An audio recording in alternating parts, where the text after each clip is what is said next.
বাংলাদেশে কোটা সংস্কার আন্দোলনরত শিক্ষার্থীদের বিরুদ্ধে আইন শৃঙ্খলা রক্ষাকারী বাহিনী অতিরিক্ত শক্তি প্রয়োগ ও মানবাধিকার লঙ্ঘনের বিশ্বাসযোগ্য তথ্য প্রমাণ পেয়েছে জাতিসংঘ।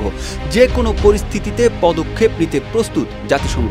জাতিসংঘের শান্তিরক্ষা মিশনের অন্যতম শীর্ষ শান্তিরক্ষী প্রেরণকারী দেশ হিসেবে আমরা বাংলাদেশকে মনে করিয়ে দিতে চাই তারা যেন মানবাধিকারকে সম্মান জানায়।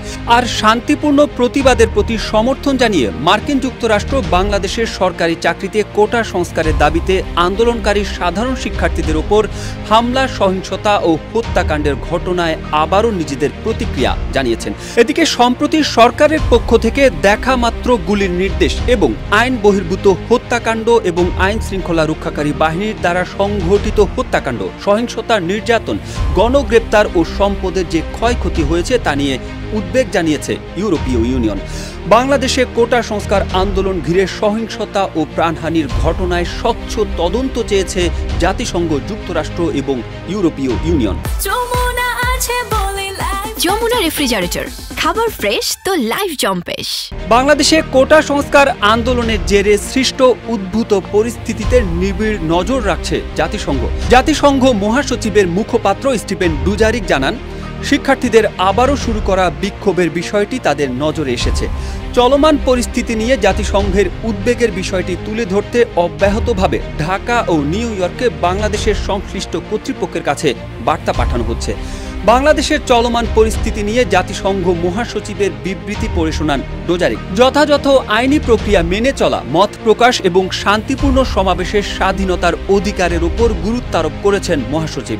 আইন শৃঙ্খলা বাহিনীর সদস্যরা যেভাবে বিক্ষোভ দমনে অতিরিক্ত বল প্রয়োগ করেছে এবং মানবাধিকার লঙ্ঘনের বিশ্বাসযোগ্য যেসব প্রমাণের খবর প্রকাশ পেয়েছে তাতে শঙ্কিত তিনি।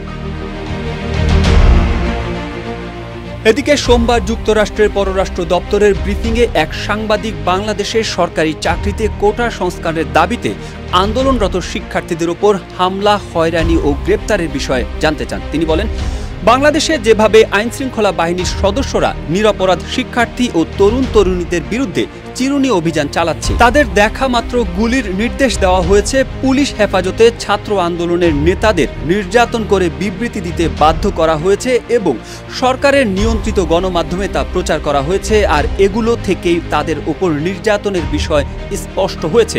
এমন প্রেক্ষিতে আইনশৃঙ্খলা বাহিনীর ভূমিকাকে আপনারা কিভাবে দেখছেন? জবাবে মার্কিন পররাষ্ট্র দপ্তরের প্রধান উপমুখপাত্র বেদান্ত প্যাটেল বলেন, বাংলাদেশে প্রকাশ্যে এবং ব্যক্তিগত উভয় ক্ষেত্রে আমরা বর্তমান পরিস্থিতির স্থায়ী এবং শান্তিপূর্ণ সমাধানের জন্য আহ্বান জানাচ্ছি এবং শান্তিপূর্ণ সমাবেশের স্বাধীনতার প্রতি আমাদের দৃঢ় সমর্থনের কথা পুনর্ব্যক্ত করছি। এছাড়াও গত 27 জুলাই লাওসে দক্ষিণ পূর্ব এশিয়ার দেশগুলোর জোটের আঞ্চলিক ফোরামের মন্ত্রী পর্যায়ের বৈঠকের ফাঁকে বাংলাদেশের প্রতিনিধি সাবেক পররাষ্ট্রমন্ত্রী একে আব্দুল মোমেনের কাছে বাংলাদেশের পরিস্থিতি নিয়ে উদ্বেগ প্রকাশ করেন ইইউর পররাষ্ট্র বিষয়ক প্রধান জোসেফ বোরেল। বাংলাদেশের প্রতিনিধি ও সাবেক পররাষ্ট্রমন্ত্রী একে আব্দুল মোমেনের কাছে সেখানে সাম্প্রতিক দিনগুলোয় কর্তৃপক্ষের দেখা মাত্র গুলির নির্দেশ ও আইন বহির্ভূত হত্যাকাণ্ড সংঘটন নিয়ে গভীর উদ্বেগ জানান জোসেফ। এছাড়াও আইন শৃঙ্খলা রক্ষাকারী বাহিনীর দ্বারা সংঘটিত হত্যাকাণ্ড, সহিংসতা, নির্যাতন, গণগ্রেপ্তার ও সম্পদের যে ক্ষয়ক্ষতি হয়েছে তা নিয়েও আমি গভীরভাবে উদ্বিগ্ন। অবশ্যই এসব হত্যাকাণ্ডের পুঙ্খানুপুঙ্খ তদন্ত ও দায়ী ব্যক্তিদের বিচারের আওতায় আনতে হবে।